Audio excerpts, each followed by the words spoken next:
பாலும்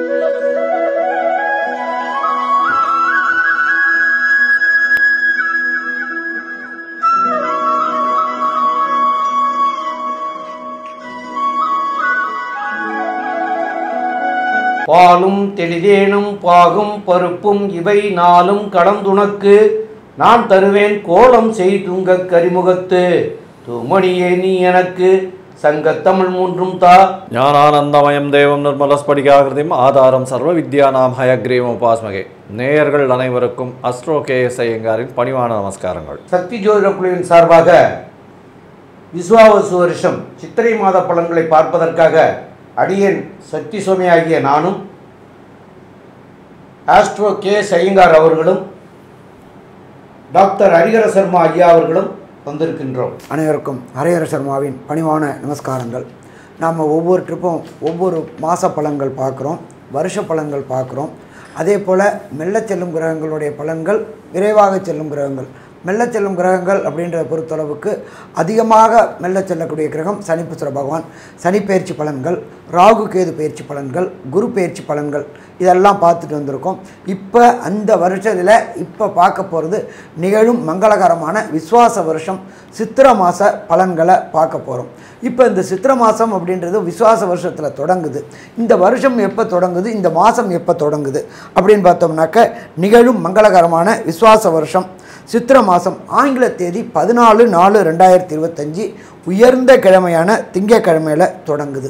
இது முடிகிறது அப்படின்றது 14/5/2025 வரையிலும் இந்த சித்திர மாதம் இருக்குது. சித்திர மாதம் அப்படின்னாலே நம்ம என்ன சொல்லுவோம், அக்னி நட்சத்திர தோஷ ஆரம்பம் அப்படின்றதையும் சொல்லுவோம்.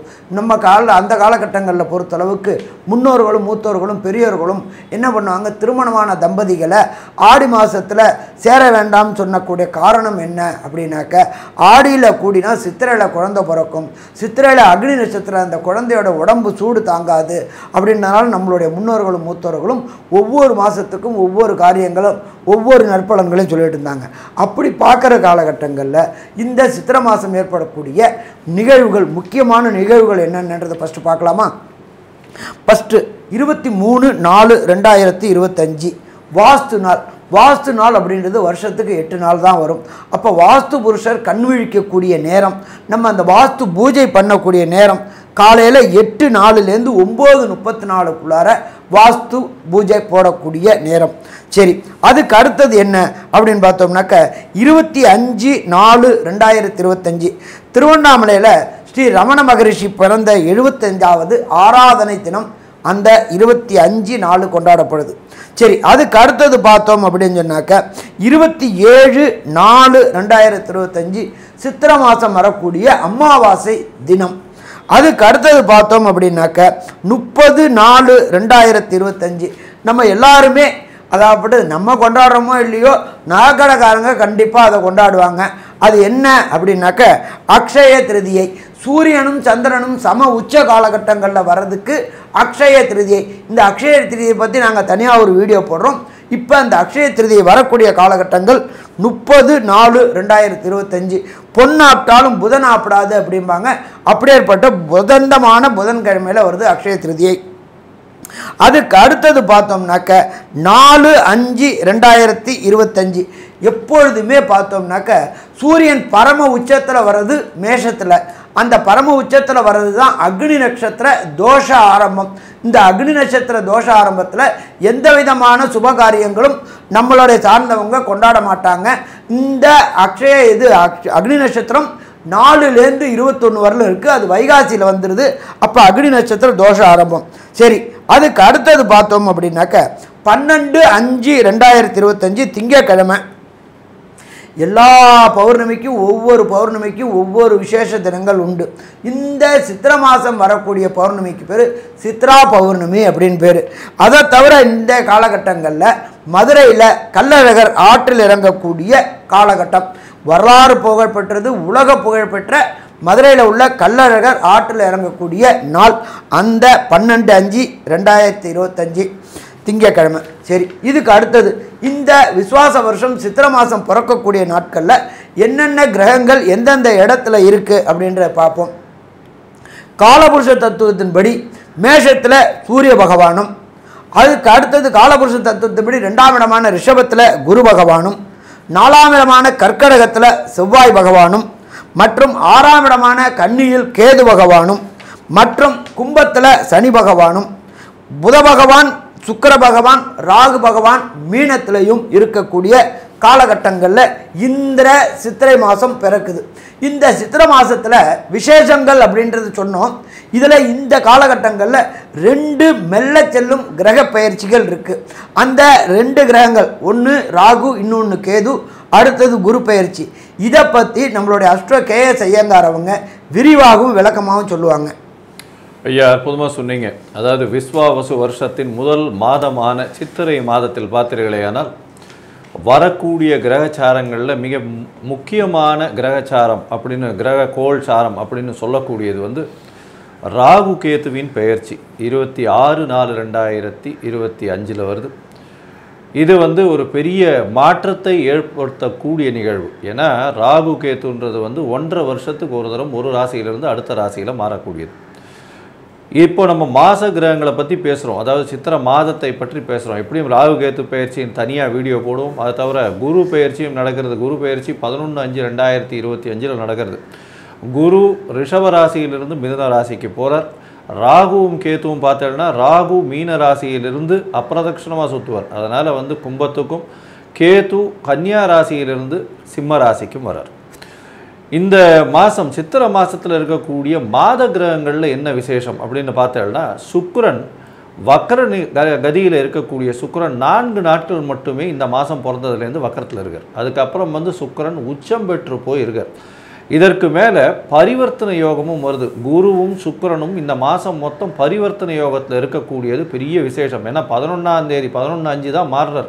அதனால் மாத கடைசி சித்திரை மாத கடைசியில் தான் குரு பெயர்ச்சி வருது. அது வரலும் வந்து பரிவர்த்தனை யோகத்தில் ஆட்சி பெற்றதற்கு சமமாக குருவும் சுக்கிரனும் அவரவர்கள் வீட்டில் ஆட்சி பெற்றதற்கு சமமாக இருக்கக்கூடிய காலகட்டம். இதில் வந்து சுக்கிரன் வந்து உச்சம் பெற்று போயிருக்கார், வக்கர நிவர்த்தியும் அடைகிறார். பெரிய விசேஷம்.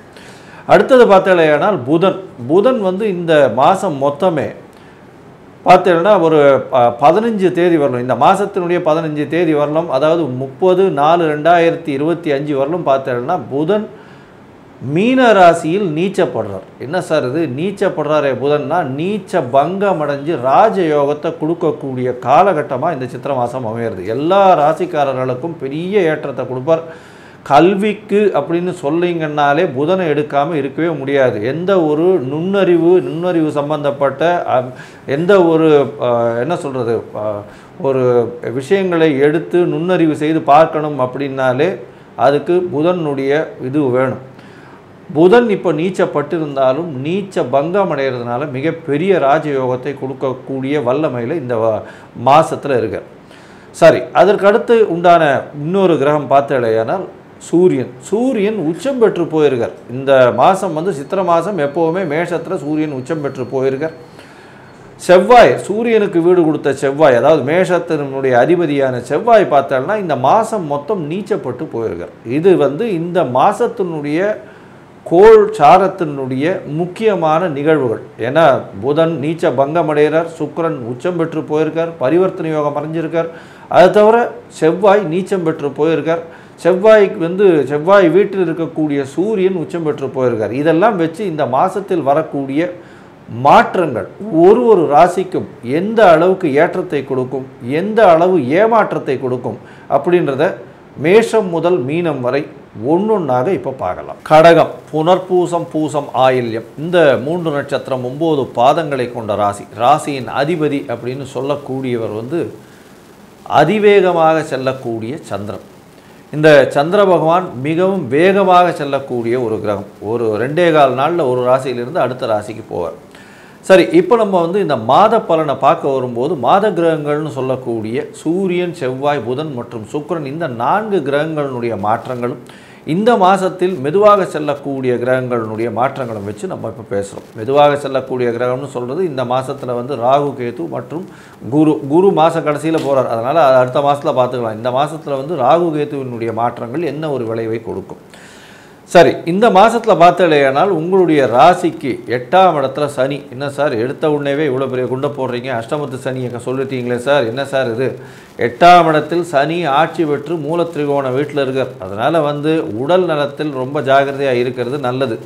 ரெண்டாவது விஷயம் என்ன அப்படின்னு பார்த்தலையானால் வேலையில் மாற்றம் வரும். தொழிலில் உங்களுக்கு கீழ்ப்படிந்தவர்களால் பிரச்சனைகள் நிச்சயமாக வரும். உடல் நலத்தில் சற்று பின்னடைவு இருக்கக்கூடிய காலகட்டமாக இருக்க போகிறது. இதனால் அஷ்டமத்து சனிக்கு உண்டான பரிகாரங்களை செஞ்சுட்டு வர்றது ரொம்பவும் நல்லது. இந்த மாதம் பார்த்தலையானால் உங்களுடைய ராசிக்கு 9ஆம் இடத்துல சுக்கிரன் உச்சம் பெற்று போகிறார். சுக்கிரன் உங்களுடைய ராசிக்கு 4-11 அதிபதி. அதனால் படிக்கக்கூடிய மாணவர்களுக்கு பெரிய ஏற்றம் இருக்கும்.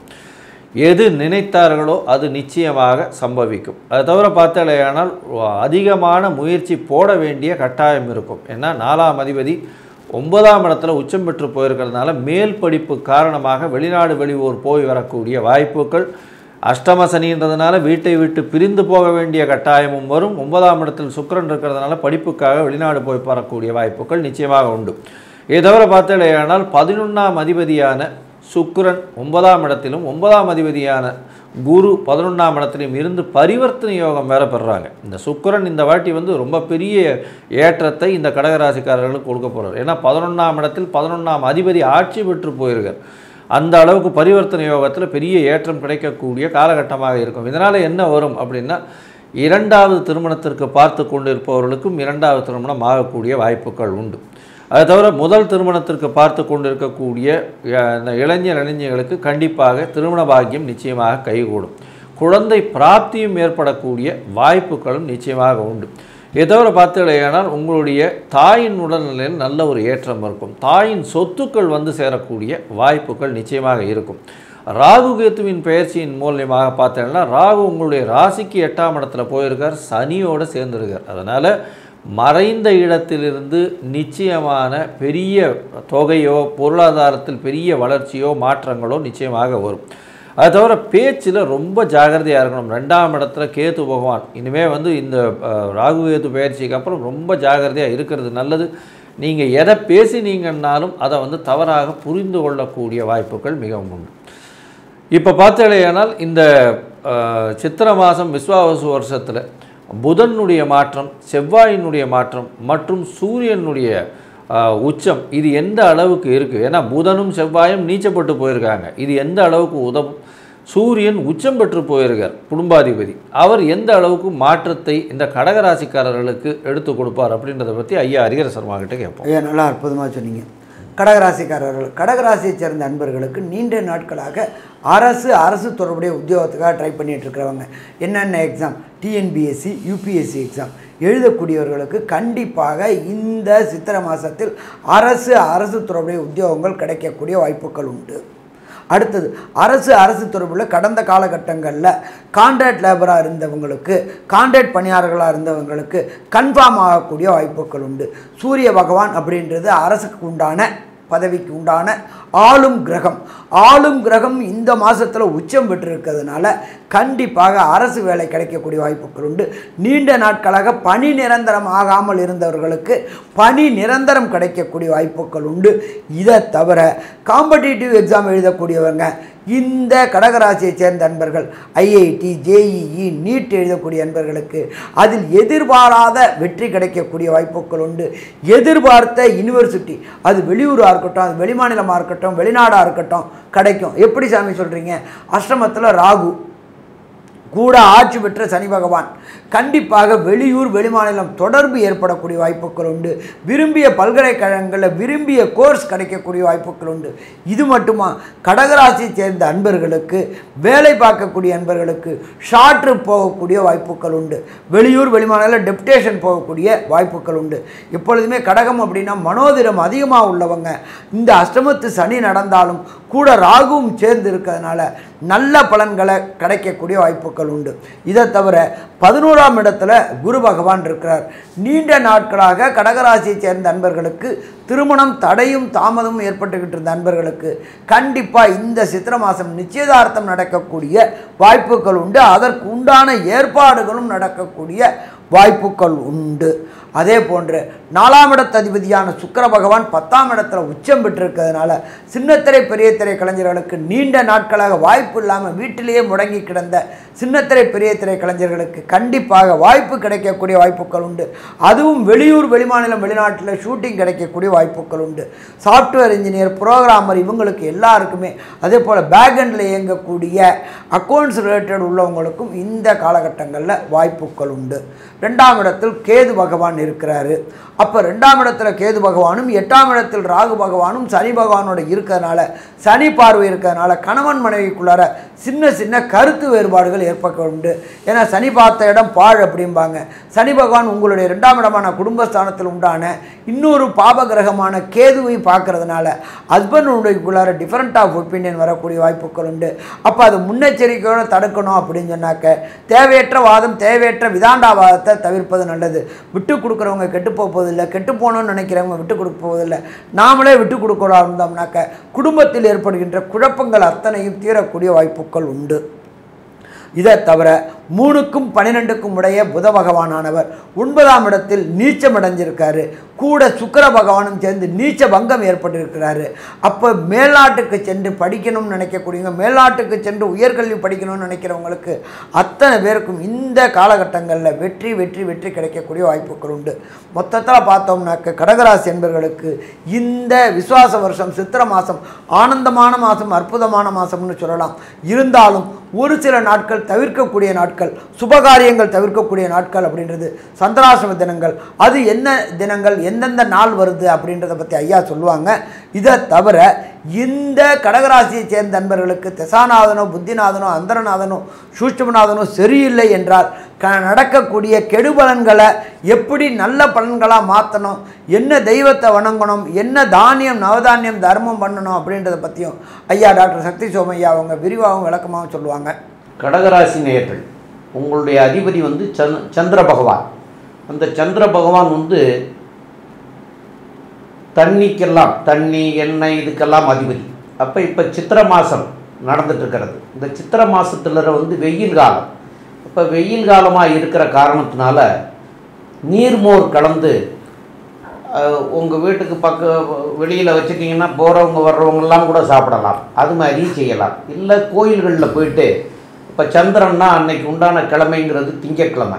அப்போ திங்கட்கிழமை அன்னைக்கு கோயில் வாசல்களில் கோயில்களில் வர்றவங்களுக்கு பக்தர்களுக்கு நீர்மோர் கலந்து கொடுத்தீங்கன்னா அதனால் வந்து உங்களுக்கு வரக்கூடிய தீமைகள்லாம் விலகி இந்த தான தர்மம் உங்களுடைய தலையை காக்கக்கூடிய நிலைமையும் மாற்றக்கூடியதாக அமையும். அதனால் இதை வந்து இந்த சித்திரை மாதத்தில், இந்த சித்திரைங்கிறது அடுத்த வைகாசி மாதமும் வெயில் காலம் தான். இந்த சித்திரை வைகாசியில் தொடர்ந்து செஞ்சீங்கன்னா ரொம்ப நல்லது.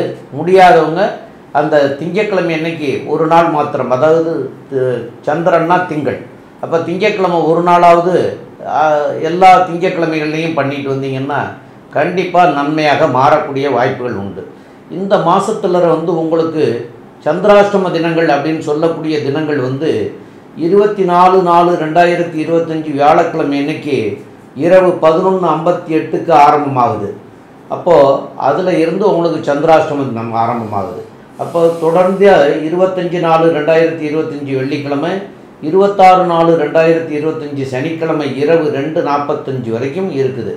இந்த காலகட்டங்களில் புதிய முயற்சிகள் எதுவும் செய்ய வேண்டாம். ரொட்டீன் ஒர்க்கு மாத்திரம் செஞ்சுட்டு போங்க. அதே போல் பயணம் எதுவும் செய்ய வேண்டாம். இந்த 2.25 நாட்கள் வெளியூர் வெளிநாடு எங்கேயுமே பயணம் செய்ய வேண்டாம். ஆக வந்து இந்த ரெண்டையும் தவிர்த்திங்கன்னா நல்லது. எதுக்காக நல்லது அப்படின்னு சொல்கிறோன்னு சொன்னால், இந்த சந்திராஷ்டம தினங்களில் உங்களுடைய புத்தி நிலையை தடுமாற வச்சிடும். அந்த தடுமாற்ற நிலையினால் நீங்கள் வந்து தவறான ஒரு முடிவை எடுப்பீங்க. அந்த தவறான முடிவு எடுத்துட்டு அதை செஞ்சிட்டிங்கன்னா அதனுடைய பின் விளைவு இன்றைக்கி வராது. ஒரு 6 மாதமோ 1 வருஷமோ கழித்து அதனுடைய பின் விளைவுகள் வரும். அந்த பின் விளைவுகள் வராமல் இருக்கணும் அப்படிங்கிறதுக்காகத்தான் இந்த நாட்களை தவிர்க்கணும் அப்படின்னு சொல்கிறோம். அதனால் இந்த நாட்களை தவிர்க்கிறது மேலும் நல்லது. மேற்கொண்டு உள்ள விஷயங்களை நம்முடைய ஆஸ்ட்ரோ செய்யுங்கிறவங்க சொல்லுவோம். ஐயா, அற்புதமாக சொன்னீங்க. அதாவது கடக ராசியை பொறுத்தவரை அஷ்டமத்து சனி இருக்குது, ராகுவும் இப்போ கூட சேர்றார். சற்று உடல் நிலையில் பின்னடைவு இருக்கும். வண்டி வாகனங்களில் ரொம்ப ஜாகிரதையாக வண்டி ஓட்டுறது ரொம்ப நல்லது. அரசாங்கம் கொடுத்த நெறிமுறைகளை கடைபிடித்து செல்வது மிகவும் நல்லது. திருமண பாக்கியம் உண்டு.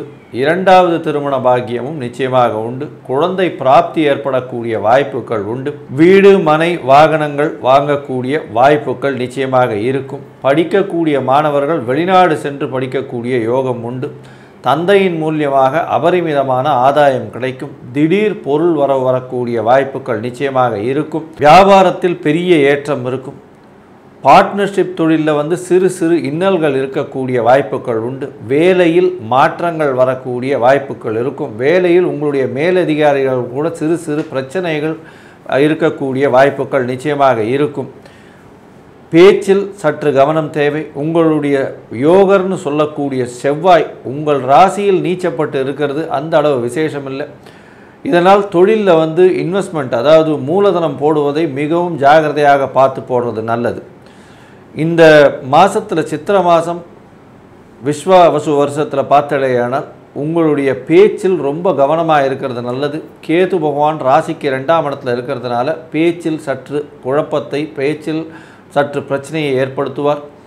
குடும்பத்தில் சிறு சிறு குழப்பங்கள் வந்து மறையக்கூடிய காலகட்டமாக அமையப்போகிறது. மொத்தத்தில் பார்த்தடையானால் இந்த விஸ்வாவசு வருஷம் சித்திரை மாதம் ஒரு சுமாரான மாதமாக இந்த கடகராசிக்காரர்களுக்கு இருக்கும் அப்படின்னு சக்தி ஜோதிட குழு சொல்லுது. நன்றி, நமஸ்காரம். Astro KS Iyengar YouTube channel பார்த்தமைக்கு நன்றிகள்.